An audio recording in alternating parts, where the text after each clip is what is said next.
कहानी के शुरुआत में हमें रास्ते में जाते हुए दो बसेस को दिखाया जाता है। उस बस में बहुत सारी फीमेल स्टूडेंट्स होती हैं, जो वे सभी अपने क्लास के लिए जा रही होती हैं। उन्हीं में से एक का नाम मित्सुको था, जो दिखने में काफी प्यारी थी। वो अपनी नोट्स बुक में कुछ लिख रही होती है। तब उसकी फ्रेंड्स उससे कहने लगती हैं कि क्या तुम हर वक्त लिखती रहती हो? क्या मिलेगा इस तरह की नोट्स बनाने से? यहाँ देखो सभी लोग एंजॉय कर रहे हैं, तुम भी क्यों नहीं करती? ये कहकर उसकी फ्रेंड उसकी नोटबुक को छीन लेती है और उसका पेन नीचे गिर जाता है और वो अपना पेन उठाने के लिए जैसे ही झुकती है, तभी हम देखते हैं कि उस समय कोई चीज बहुत तेजी से आती है और उस लड़कियों के साथ उन दोनों बसेस को आधे पर से ही काट देती है, जिसकी वजह से सारी की सारी लड़कियां दो हिस्सों में कट जाती हैं। इसी के साथ जैसे ही मित्सुको ऊपर उठती है, तब यह देखकर काफी हैरान हो जाती है कि यह क्या हो गया। अब क्योंकि वो नीचे पेन लेने के लिए झुकी थी, इसीलिए बच गई थी। यह देखकर बहुत ज्यादा डर जाती है और बस से उतरकर भागने लगती है। यहाँ पर हमें पता चलता है कि इन सभी को काटने वाली चीज कुछ और नहीं बल्कि हवा ही थी, जो सभी को काट रही थी। यह हवा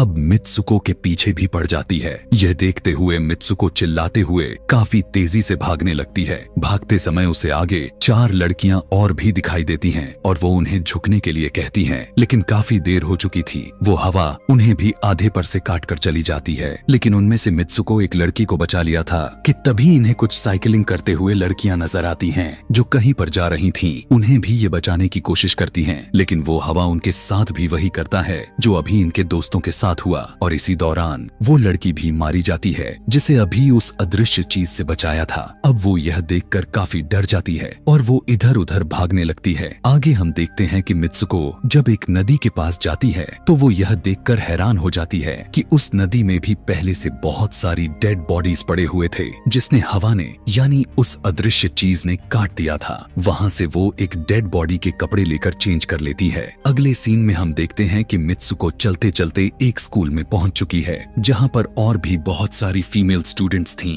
उनका यूनिफॉर्म मित्सुको के यूनिफॉर्म से काफी डिफरेंट था। यानी यह भी था कि वो तो उनके स्कूल के स्टूडेंट तो नहीं थी कि तभी एक लड़की मित्सुको के पास आती है और उससे कहने लगती है कि तुम कैसी हो? दरअसल देखा जाए तो वो लड़की उसकी बेस्ट फ्रेंड थी, लेकिन मित्सुको उससे पूछती है कि क्या तुम सच में मेरी बेस्ट फ्रेंड हो, क्योंकि उसे कुछ भी समझ में नहीं आ रहा था कि उसके साथ हो क्या रहा है। वो काफी सदमे में थी। यहाँ पर हम यह भी जान पाते हैं कि मित्सुको और उसकी बेस्ट फ्रेंड काफी ज्यादा एक दूसरे को प्यार करती हैं कि तभी वहीं पर तेज हवा चलती है और मित्सुको डर कर बिल्डिंग के अंदर चली जाती है। उसकी बेस्ट फ्रेंड को कुछ भी समझ में नहीं आ रहा था कि ये हो क्या रहा है। वो मित्सुको से पूछने लगती है कि तुम इतना ज्यादा कांप क्यों रही हो और इतना ज्यादा डरी क्यों हो, तुम्हें हो क्या गया है? तब मित्सुको अपने बेस्ट फ्रेंड को सब कुछ बता देती है कि किस तरह से एक हवा का झोंका आया और उसके स्कूल के सभी स्टूडेंट्स को काट कर चली गई। यह सुनकर उसकी दोस्त उसे विंडो के पास ले जाकर उसकी हाथ बाहर निकाल कर कहने लगती है कि ये देखो, ये बस हवा है और कुछ नहीं। यहाँ पर मित्सुको के दिल को कुछ शांति मिलती है और इसे लगने लगता है कि शायद ये मेरा ख्वाब ही हो सकता है। जिसके बाद मित्सुको का बेस्ट फ्रेंड अपने 2 और दोस्तों को लेती है और क्लास को बंद करने का प्लान बनाती है। जैसे ही ये चारों क्लास के बाहर जाने के लिए निकलने ही वाली होती हैं कि तभी वहाँ पर उनकी टीचर आ जाती हैं और उन्हें देख लेती हैं, लेकिन वो चारों वहाँ से भाग जाती हैं। वे चारों भागते भागते एक लेक पर आ जाती हैं। वहाँ पर मित्सुको की बेस्ट फ्रेंड अपने दोनों दोस्तों को भी उसके ख्वाब के बारे में बताती है। तभी उनमें से एक लड़की कहती है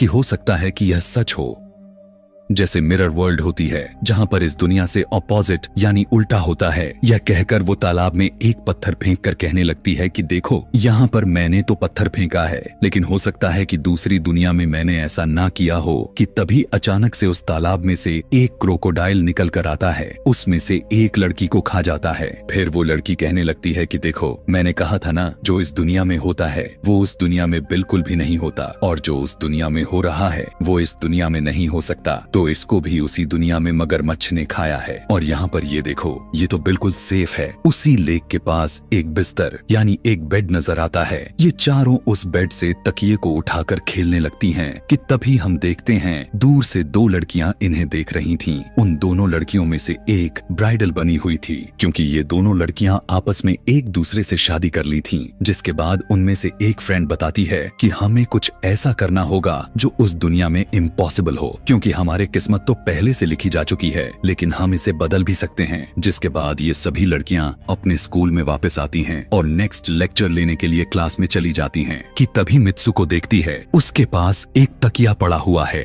अब जैसे ही वो इस तकिए को उठाने के लिए नीचे झुकती है कि तभी उसकी टीचर पूरे क्लास में गन से फायर करने लगती है और जैसे ही मित्सुको उस तकिए को उठाकर ऊपर देखती है तो उसके क्लास के सभी लड़कियां मारी जा चुकी होती हैं और यहाँ पर एक बार फिर वो बच जाती है जैसे पिछली बार अपने ड्रीम्स में बच गई थी। मित्सुको की टीचर उसके पास आकर कहती है कि तुम्हारी हिम्मत कैसे हो गई, इस क्लास को बंद करने की, तुम्हारा भी मरना तय है। कि तभी उसी वक्त दो लड़कियां और आ जाती हैं और मित्सुको को बचाकर वहाँ से भागने की कोशिश करती हैं, लेकिन एक दूसरी टीचर वहाँ पर आकर उन दोनों लड़कियों को मौत के घाट उतार देती है। अब जितने भी स्टूडेंट्स की जान बच गई थी, मित्सुको उनके साथ बाहर भागने लगती हैं, लेकिन स्कूल की सभी टीचर्स उन सभी लड़कियों पर फायरिंग करने लग जाती हैं। अब यहाँ पर फायरिंग के दौरान सभी लड़कियां जैसे ही वहाँ से बाहर आती हैं, तो यहाँ पर हवा उन्हें काट देती है। यहाँ पर अब मित्सुको यहाँ पर एक बार फिर से अकेली रह जाती है और वो वहाँ से भागकर क्राउड एरिया से होता हुआ पुलिस स्टेशन में जाती है। वो वहाँ पर सब कुछ बताने लगती है। उसकी यह बात सुनने के बाद पुलिस वाली लड़की उससे कहती है कि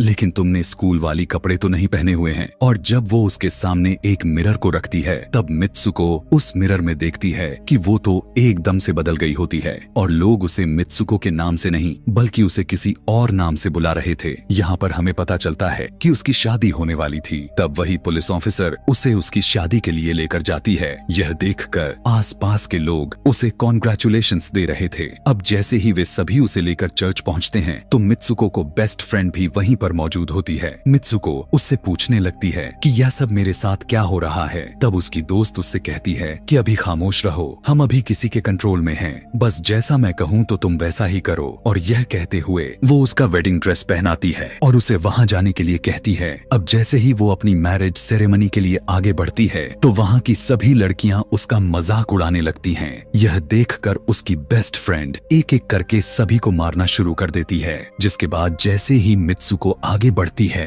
तो उसके ग्रूम की जगह एक ताबूत खड़ा हुआ नजर आता है।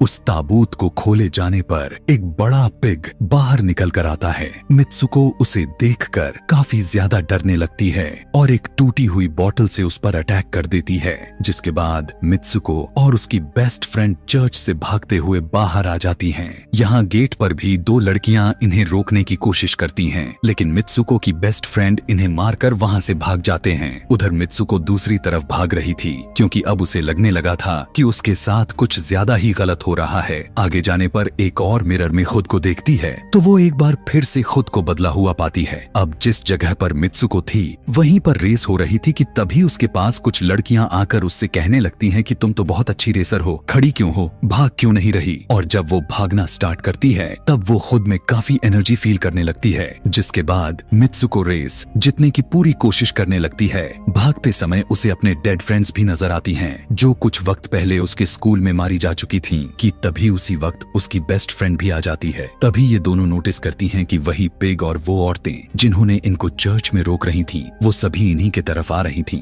भागते समय कुछ लड़कियां मित्सुको से कहने लगती हैं कि इस दुनिया से बाहर चली जाओ। इसके बाद हम आगे देखते हैं कि मित्सुको भागते भागते एक सुनसान अंधेरी जगह पर आ जाती है। वहीं पर कुछ स्टूडेंट्स नजर आती हैं जिन्होंने यूनिफॉर्म पहना हुआ था। वो सभी लड़कियां मित्सुको से कहने लगती हैं कि हम सभी मरे हुए हैं और तुम्हें भी मार देंगे। लेकिन तभी मित्सुको की बेस्ट फ्रेंड वहां पर आकर उस लड़की को मारकर वहां से मित्सुको को भगा ले जाती है। मित्सुको की बेस्ट फ्रेंड उसे अपना नाम जोर जोर से पुकारने के लिए कहती है, जिस पर मित्सुको अपना नाम जोर जोर से लेने लगती है। इसी के साथ मित्सुको अपना असली रूप में वापस आ जाती है। उसकी बेस्ट फ्रेंड उसे अपना हाथ दिखाते हुए कहती है कि प्लीज मेरे हाथ में जो वायर लगी हुई है उसे बाहर खींच दो ताकि मैं इस दुनिया से बाहर जा सकूं। लेकिन मित्सुको को डर भी था कि कहीं यह वायर खींचने से उसकी जान न चली जाए। और क्योंकि मित्सुको अपने बेस्ट फ्रेंड को काफी ज्यादा प्यार करती थी इसलिए वो ऐसा नहीं करना चाहती थी, लेकिन ज्यादा उसे फोर्स करने पर वो उसकी वायर्स खींच देती है।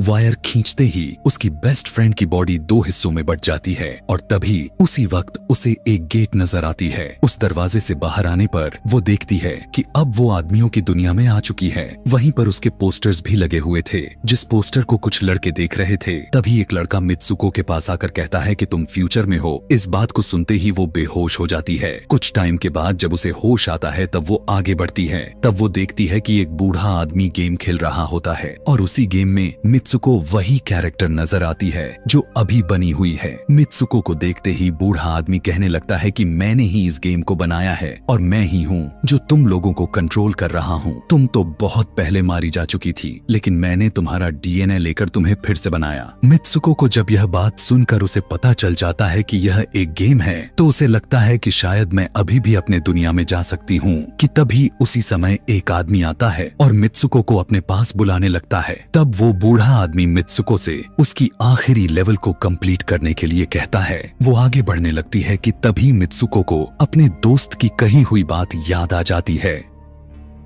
कि अगर हम इस दुनिया में कुछ ऐसा करेंगे जो दूसरी दुनिया में इम्पॉसिबल हो तो तुम इस गेम से बाहर आ जाओगी। और इसी के साथ वो इस आदमी का गला दबा देती है और कहने लगती है बस करो हमारे साथ खेलना। यह कहकर मित्सुको उस बूढ़े आदमी की छड़ी को उठाकर अपने पेट में घुसा देती है, जिस वजह से उसकी मौत हो जाती है। और यहाँ पर हम देखते हैं कि बूढ़ा आदमी यह सोच भी नहीं सकता था कि मित्सुको ऐसा कुछ कर सकती थी और इसी के साथ उसकी डेस्टिनी पूरी तरह से चेंज हो जाती है। वो इस दुनिया में यानी गेम में तो मर चुकी थी, लेकिन असली दुनिया में वो अभी भी जिंदा थी। आगे हमें ये भी दिखाया जाता है कि मित्सुको के बाकी के कैरेक्टर्स भी किसी न किसी वजह से अपने आप को मार लेते हैं और अब वे सभी गेम का पार्ट नहीं थे। अगले सीन में हमें मित्सुको को बर्फीले जगह पर लेटा हुआ दिखाया जाता है और अब वो अपने रियल वर्ल्ड में आ चुकी थी। और इसी के साथ यह दिमाग घुमा देने वाली कहानी यहीं पर खत्म हो जाती है। आगे और भी ऐसे ही एक्सप्लेनेशन मूवीज देखने के लिए कमेंट में नेक्स्ट लिखना ना भूलें। Thanks for watching.